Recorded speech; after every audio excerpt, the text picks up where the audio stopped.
Morning everybody, it's Graham from Unearthed, and this is another episode of Detecting Talk.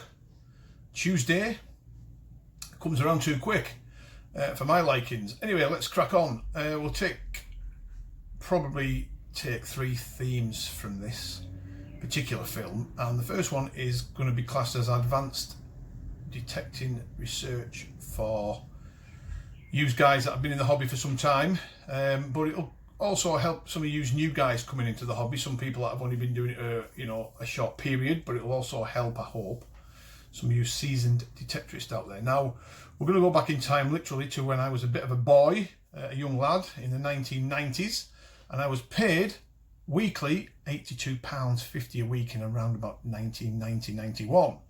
And the reason why I mentioned my wages is because a fair chunk of them wages at that time was spent on researching, detecting sites, potential farms, land, you name it, in the form of antiquary or antique books from an antiquarian shop, if that's the right word.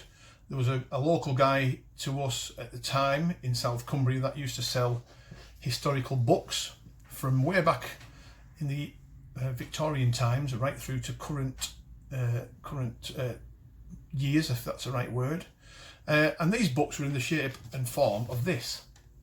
Now, as you can read that, I'll put it up there so you can read it. Transactions, we call them the transactions books. Cumberland and Westmoreland Antiquarian and Archaeological Society. Now, these founded in 1866. Some of these books that I've got in my collection, I've got heaps and heaps of these way back from the 1870s, 1880s, right through to the 1990s. I think I might even have some from the year 2000. Now, the reason why I was spending so much of my wages on these books is because they were cram-packed full of useful information on history in our local area. And believe it or not, because of these books, I stumbled across some pretty decent permissions. Now, here's the key. Does your area, your particular area where you live, have these? I'm pretty sure they must. There must be publications by the Archies and these historians dating back from that period.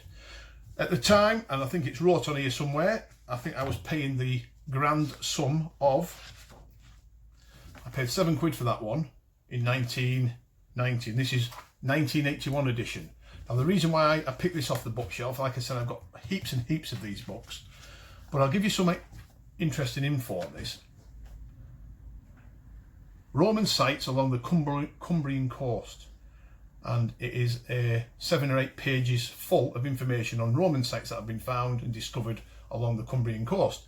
Now, off the back of that, we sought the permission of the landowners not to detect on the Roman sites themselves, remember, because these are out of bounds. Remember, we are responsible detectorists, but the land surrounding these potential Roman sites and actual Roman sites produced us in the early days some really nice coinage, such as sesterces, Japonidas, silver denarius, and the odd Roman brooch. So these books to me were invaluable, and every time I went down there, every couple of weeks, when I saved me money up at my wages, I got, say, the 1902 edition, and the next time I went I got the 1903 edition, and so on and so forth. So you're building up a picture. My library's vast. Some of these books were pretty average for information, but some of them were absolute gems, talking about farmers stumbling across hoards while ploughing the fields of Roman coins and other material, things that had been found by chance by farm labourers and landowners, and people just generally walking out for a day's walking in the fells, the lanes, the fields, wherever else, footpaths, stumbling across some really interesting finds, and it was all documented in this. Now, at the back of the book also was things like prehistoric finds from Cumbria, and it tells you all the areas where prehistoric finds were found, and Roman discoveries, and it tells you some information around 17th century documentation from some of the old halls and old inns in Cumbria, which is very, very interesting. A medieval tripod ewer that was found in Carlisle in the 1800s, still intact. And it even tells you some really interesting facts, like the population of Kendal in 1576. But you build up a picture, you think the population of Kendal in 1576 in the Lake District was as big as Exeter in that particular time in the Elizabethan period. So you think to yourself, there must have been a lot of people milling around that town. Let's get there and get some permission around the surrounding areas of Kendal. Lo and behold, the Elizabethan hammered coins were turning up, and others. So it's a great way of doing some advanced site research where you probably wouldn't get the knowledge elsewhere. This is all documented, well written. So for example, and I'm sure people won't mind me showing this, illustrations of old halls in Cumbria. And it really went to some fantastic detail.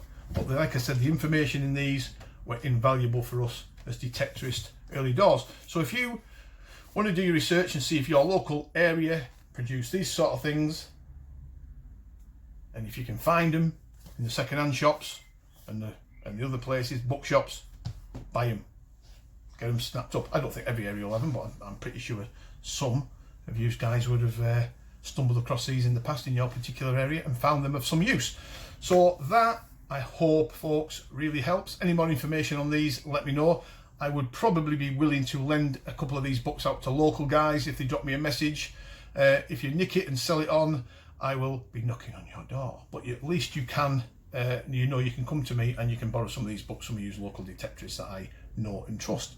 So moving on to a different theme now completely, and we're going on back on the theme of, he finally got his words out, green waste, metallic green waste. Now I've stumbled across something this week on Twitter of all places, and it's keeping up with current themes. Things move fast in the detecting world.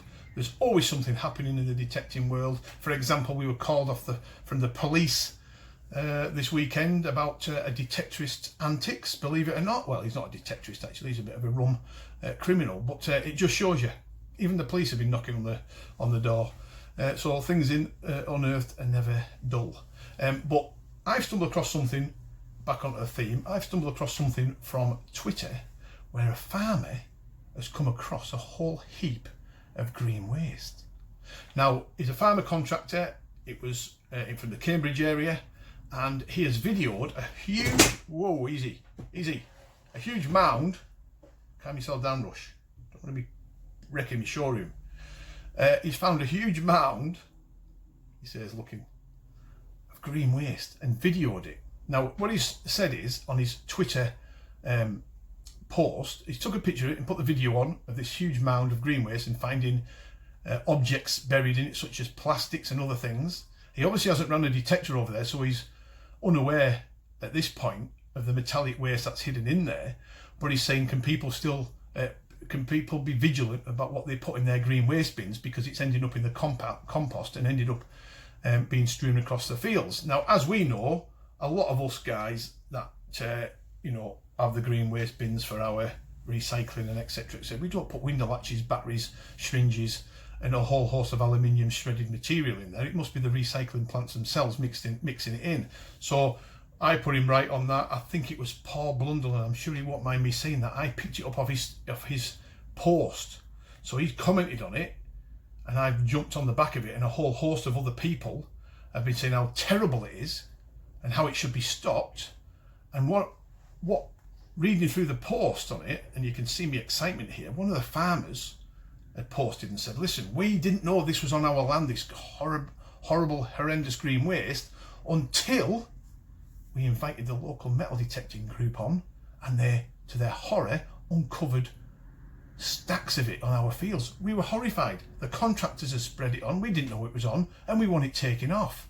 So now the penny's finally dropping. Farmers and landowners are becoming aware of this horrendous green waste, or metallic green waste, that's coming in with the compost. They think the compost is great because it helps with the yields and the crops and everything else, but they're unaware of how much metallic waste is being mixed in. So let's just hope and pray that now the penny's dropping and some of these landowners are seeing what's actually going on there, action will be taken. There was one or two guys, I think, saying that they were going to report it, which is heartwarming and encouraging.